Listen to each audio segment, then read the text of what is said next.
Hello বন্ধুরা, আমি আবারও চলে এলাম নতুন একটা রেসিপির সঙ্গে।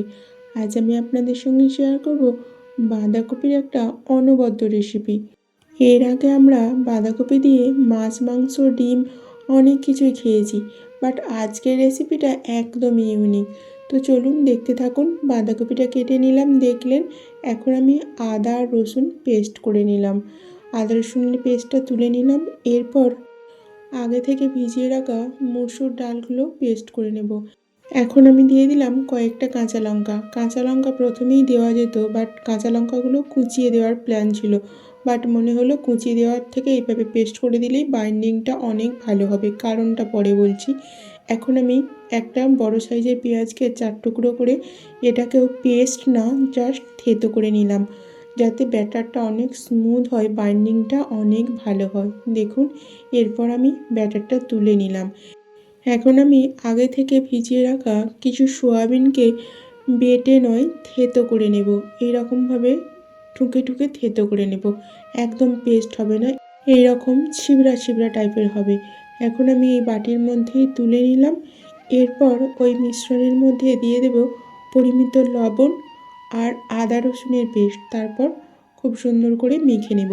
এখন দেখুন, যদি পেঁয়াজ আর লঙ্কাটা কুচিয়ে দিতাম, বাইন্ডিংয়ে অনেকটাই প্রবলেম হয়ে যেত, যেহেতু সয়াবিনগুলো ছিবড়া ছিবড়া, সেই কারণে বেটে দিলাম।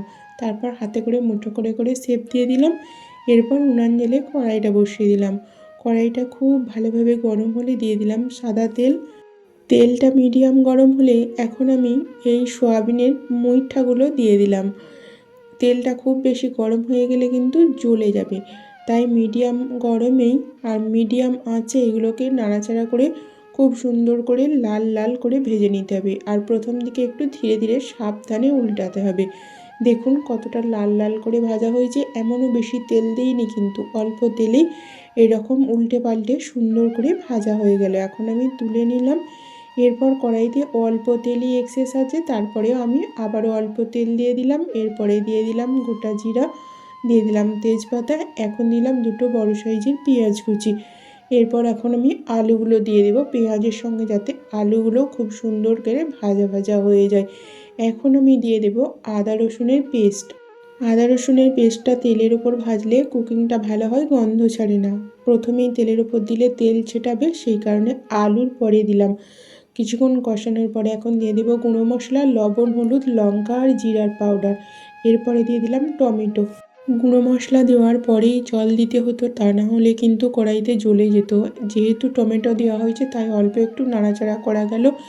এখন আমি অল্প একটুখানি জল দিয়ে একটু নাড়াচাড়া করে দিয়ে এরপর আমি চাপা দিয়ে দেবো, যাতে মশলা আর সবজি বা আলুর কুকিং প্রসেস কিছুটা এগিয়ে যায়। 5 মিনিট পরেই আমি খুলে নিলাম, ফুটে উঠেছে দেখলেন।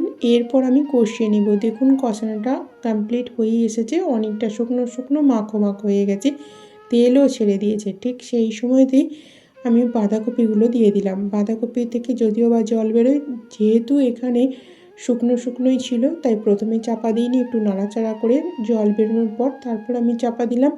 এরপর খুলে নিয়ে আমি আবারও কিছুক্ষণ কষিয়ে নেব। যখন মাখো মাখো হয়ে আসবে দেখেই বোঝা যাবে। এখন আমি দিয়ে দিলাম গরম মশলা আর দিয়ে দেব হাফ চামচ মতো ঘি। এখানে আপনারা যদি রুটির সঙ্গে খান বা অন্য কোনো তরকারির সঙ্গে পরিবেশন করেন, তাহলে অবশ্যই চিনি দিতে পারেন।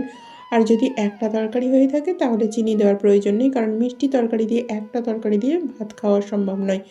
তো আমি এখানে চিনি দিলাম না, আপনারা যদি পছন্দ করেন অবশ্যই দেবেন। এরপর হালকা হাতে একটু নাড়াচাড়া করে চাপা দিয়ে দিলাম, যাতে চিনিটা গলে যায়, ফ্লেভারটা খুব সুন্দর হয়। তো বন্ধুরা, রেসিপিটা আমার কমপ্লিট। আপনাদের কেমন লাগলো অবশ্যই কমেন্ট করবেন। আর যদি ভালো লেগে থাকে, তাহলে রেসিপিটা ফলো করে অবশ্যই একদিন বাড়িতে বানিয়ে নেবেন। অবশেষে বলবো, সুস্থ থাকবেন, ভালো থাকবেন। বন্ধুরা, আজ তাহলে আসি। আবারও দেখা হচ্ছে পরবর্তী ভিডিওতে নতুন একটা রেসিপির সঙ্গে।